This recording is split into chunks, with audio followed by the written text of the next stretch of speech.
अस्सलाम वालेकुम नाजरीन, आज मैं आपके लिए एक ज़बरदस्त कहानी लेकर आया हूँ जिसे सुनकर आपको बहुत ही ज़्यादा मज़ा आएगा।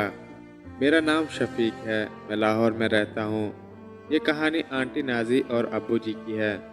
नाजी आंटी और फयाज अब्बू जो अपने बच्चों की खुशियों में अपनी ज़िंदगी गुजार रहे थे, मगर किस्मत ने इनकी ज़िंदगी में एक ऐसा मोड़ दिया जिसने इन दोनों को मोहब्बत के एक नए सफ़र पर डाल दिया।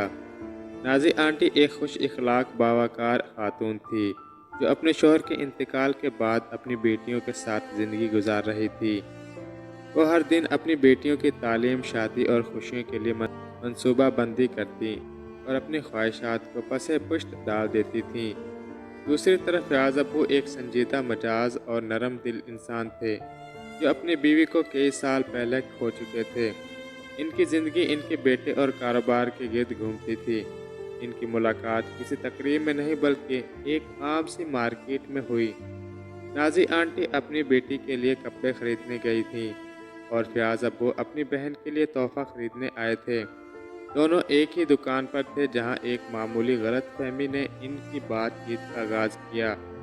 नाजी आंटी ने हंसते हुए कहा, लगता है आपको ख्वातीन के कपड़े खरीदने का तजर्बा नहीं है। फयाज अब्बू ने मुस्कुराते हुए जवाब दिया, ये बात तो दुरुस्त है, लेकिन आपकी रहनुमाई से शायद कुछ सीख लूं। ये चंद जुमले दोनों के दरमियान एक खूबसूरत दोस्ती का आगाज बन गए।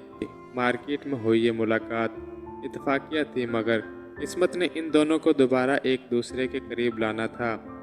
फयाज अब्बू की बहन और नाजी आंटी की दोस्त एक दूसरे को जानती थीं और इसी तरह दोनों का मिलना जुलना बढ़ गया। नाजी आंटी की हंसी, इनकी सादगी और बच्चों के लिए इनकी मोहब्बत फयाज अब्बू को मुतासर करने लगी। दूसरी तरफ फयाज अब्बू की संजीदगी और नरमी नाजी आंटी के दिल में जगह बनाने लगी। फयाज अब्बू अक्सर नाजी आंटी से कहते, आपको देखकर ऐसा लगता है कि ज़िंदगी में मुश्किलात के बावजूद सुकून पाया जा सकता है। नाजी आंटी हल्की मुस्कुराहट के साथ कहती, ज़िंदगी में खुशियों को तलाश करना ही असल कामयाबी है। दोनों के दिलों में एक दूसरे के लिए जज्बात पैदा होने लगे, मगर उम्र और समाजी रवायात के बायस कोई भी पहला कदम उठाने की हिम्मत नहीं कर पाया। एक दिन फयाज अब्बू ने हिम्मत करके अपनी बहन से कहा, मैं सोच रहा हूँ कि नाजी से शादी का फैसला कर लूँ। इनकी बहन हैरान हुई, मगर जब इन्होंने फयाज अब्बू की बातों में खलूस देखा तो इन्होंने इस रिश्ते के लिए बात करने की हामी भरी। जब ये बात नाजी आंटी के सामने रखी गई तो वो चंद लम्हों के लिए खामोश हो गईं।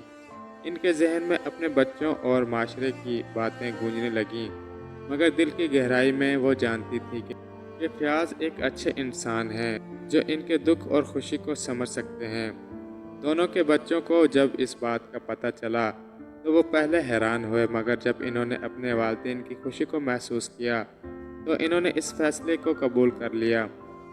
ज़ैनब, नाजी आंटी की बड़ी बेटी, ने कहा, माँ, आपने हमारी खुशियों के लिए अपनी ज़िंदगी कुर्बान कर दी। अब हमें आपकी खुशियों के लिए कुछ करना चाहिए। सादगी से इन दोनों की शादी हो गई। शादी के बाद नाजी आंटी और फयाज अब्बू की ज़िंदगी में एक नई रोशनी आ गई। दोनों ने एक दूसरे के साथ ज़िंदगी के बाकी दिन मोहब्बत और सुकून से गुजारने का अहद किया। ये कहानी हमें सिखाती है कि मोहब्बत किसी उम्र की मोहताज नहीं होती। नाजी आंटी और फयाज अब्बू ने अपनी ज़िंदगी की दूसरी बहार में यह साबित किया कि मोहब्बत एक ऐसा रिश्ता है जो दिल को सुकून और ज़िंदगी को नया रंग दे सकता है। इन दोनों की मोहब्बत और खुलूस आज भी इनके ख़ानदान और दोस्तों के लिए एक मिसाल है। हाँ तो दोस्तों, आज की कहानी आपको कैसी लगी? अगर वीडियो अच्छी लगी है तो मेरे चैनल को लाइक, शेयर और सब्सक्राइब ज़रूर कर दें। शुक्रिया।